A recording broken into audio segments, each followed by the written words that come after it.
their story. Moving to the kingdom of Gilder, and that's in the northwestern portion of Yarlum and the southern portion of Nordlum. The Citadel of the Makers has made reports that they have been having difficulty with increased number of refugees crossing over their borders from Elwendale and Inandara. This second-hand refugees problem mainly stems from the conflicts that have been pressuring Slumber, including the arrival of the army of I'm such a professional news story guy. Yeah. The Morrowind army, let's just state that, has arrived in the city, and so far it has been peaceful, but nonetheless there are considerable numbers of Bathrikin and other species that have abandoned Swarthir in favor of properties to the north, and Gilder is among them. The Inandarin have, of course, agreed to maintain their population transfer through a partnership that was recently reinstated. Get that changed too. Goodness gracious, my fat fingers typed horribly today.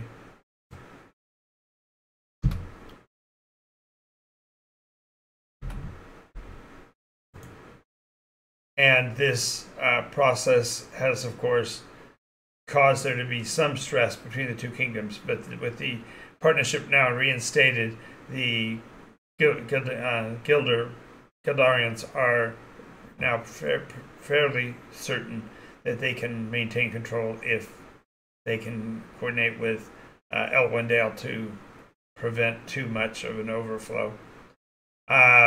Because of that, however, the Crown Guard fortress along the border with Elwendale has met its first foes, in that there were several dissident groups of Bathrikin apparently dispatched from the city that was formerly known as Draconia, and has actually engaged the Crown Guard fortress just only months after its inception. So this has been a good thing, because it proves that the Gildarian were on top of things when they launched the fortress, and this has been seen as a good thing. And the challenge with that, of course, is that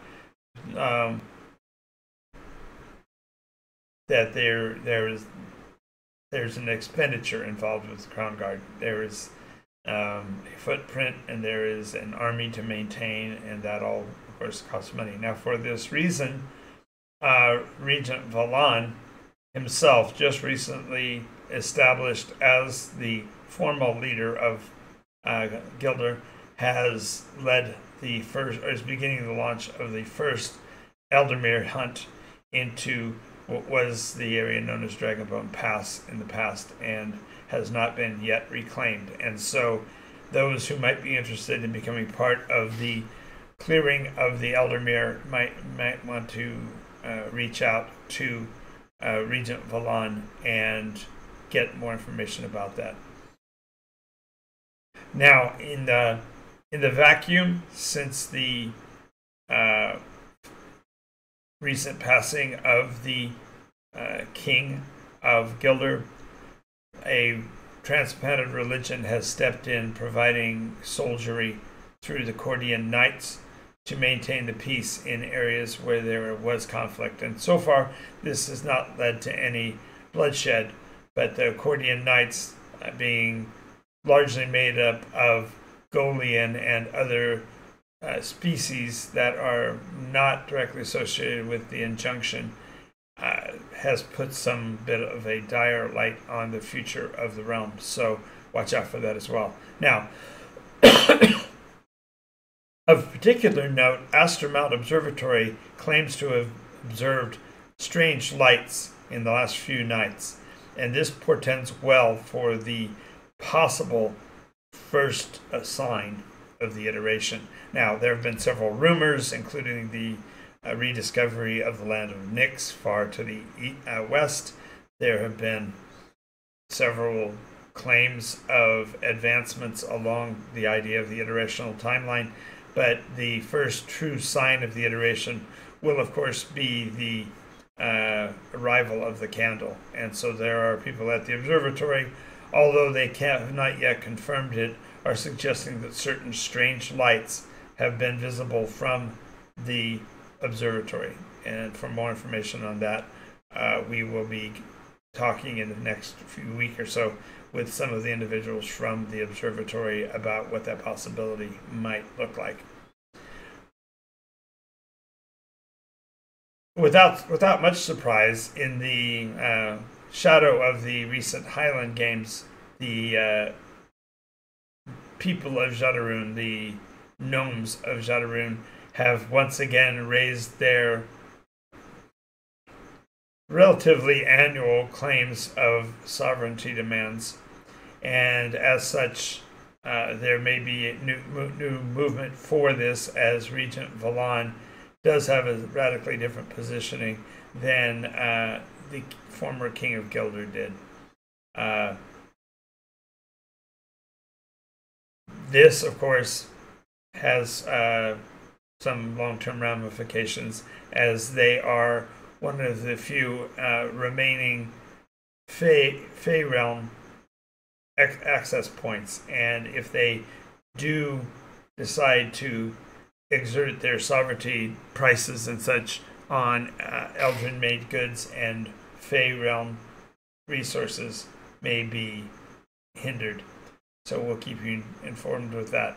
Now, with the success of the Highland Games and the great number of participants that now hunger for competition, the plans for a Middle Kingdoms game to be held in Eldrasar in the next year or so advance. There have been a lot of highly affluent organizations that are showing their support for such an action. And so make sure you keep your eyes here on NycosRPG and Nykos News to get the information on that. Now, as we mentioned last week, there were several sightings recently of white riders, but this next story is rather staggering. It does appear that there may be... Why do I keep making typos? I guess I'm in such a hurry. There seems to have been a recovered corpse of a white rider recently. Now, according to mythology, the white riders are virtually immortal and or maybe spiritual beings.